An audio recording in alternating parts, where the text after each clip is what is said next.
Going to be going over how to build a robust portfolio. Target a variety of assets. Correlation is the third and most important point. If you do follow these 3 steps, you're going to dramatically increase the chance of getting a profitable portfolio.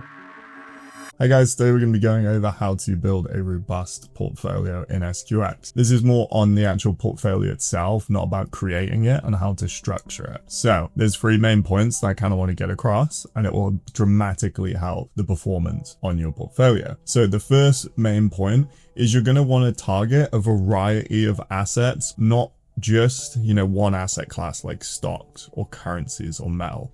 Try get a nice wide array. So for example, in mine, I'm going to have the US 30, NASDAQ, S&P, Japan, DAX, gold, USD JAPY, and maybe a couple other currency pairs as well. The reason that we're going to do this is for diversification. If we are too heavily loaded on a single asset, if that's having a bad time, we're not going to be having a good time. If you have a well-rounded portfolio, you're going to be able to have much better performance through the bad times. For example, recently we've had some pretty bad performance in Q1 of 2026 on the stock market.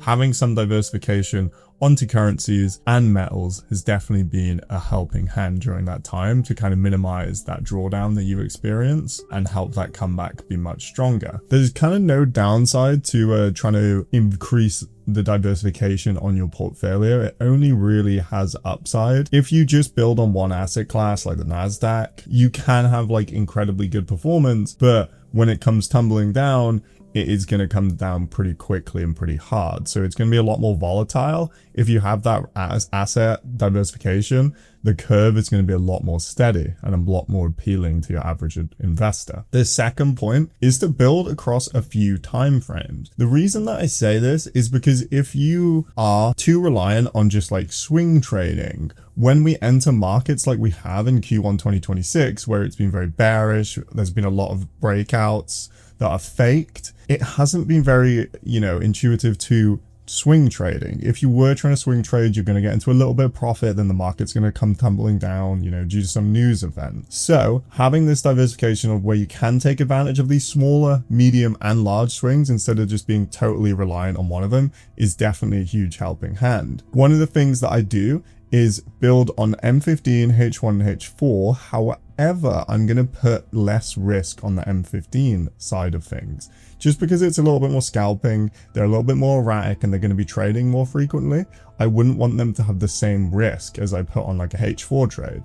Just because a H4 trade may only come once or twice a week, a scalping trade may come once or twice a day. So if they're on the same risk over a long period of time, the scalping one is going to be deploying capital a lot more, and I'm going to be kind of just biased towards the scalping performance. So usually, just for simplicity, if I'm risking $1,000 a trade, my scalping ones are going to be more like $150, maybe $200 a trade. H1 and H4 I pretty much have on the same risk. I haven't, wanted to diversify outside of that in terms of the risk. So it's purely just the scalping that I adjust the risk on. Correlation is the third and most important point. When you are building, especially with SQX and especially with algo trading, correlation should be a huge focus for you.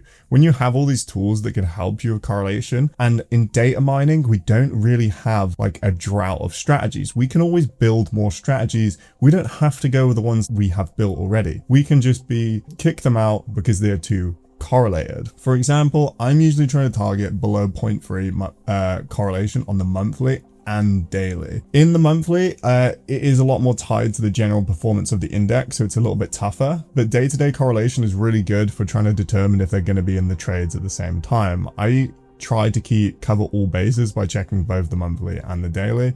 You could chuck in the weekly correlation, but honestly, I don't find it too necessary. When you are at, 0.4 to 0.6, they are very similar. They're going to be in the same trade like 40 to 60% of the time. Above 0.6 correlation, it is damn near the same strategy.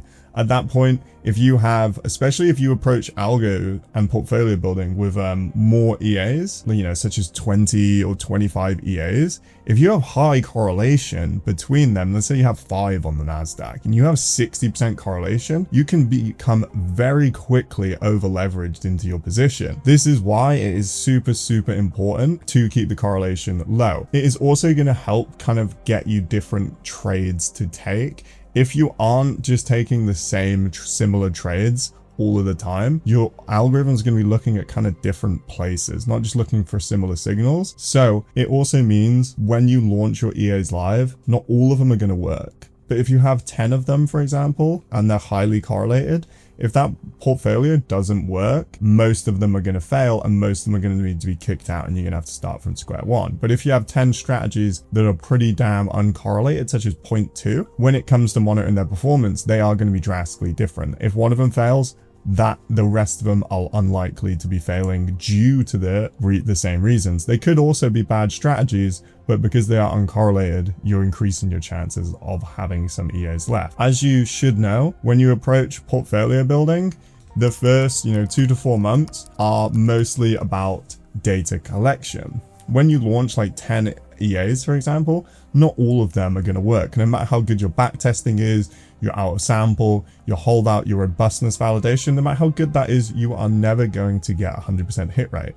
Maybe you'll get 50% hit rate. So these first 2 to 4 months when you've launched like 10 EAs, for example, maybe only half of them will work. And at that, 2 or 4 months, whenever it's hit a certain level of trades, around 100 is usually when you have a good enough sample set on live data. That is when you can rebalance your portfolio and kind of come out with the version 2 of your portfolio. The version 2 based on live data and live results is always going to be better. This is, in general, a top-down view of how we kind of build our portfolio. Just to recap, build wide, not just on assets, but also build wide on timeframes. Always keeping correlation in mind, especially if you use SQX, go to the builder and go to the ranking and enable build with correlation in mind. So you can give it your portfolio and tell it, I only want stuff uncorrelated to this. You can set that aggressively and you can leave it to do its thing. If you do follow these 3 steps, you're going to dramatically increase the chance of getting a profitable portfolio and going to save yourself a lot of headache.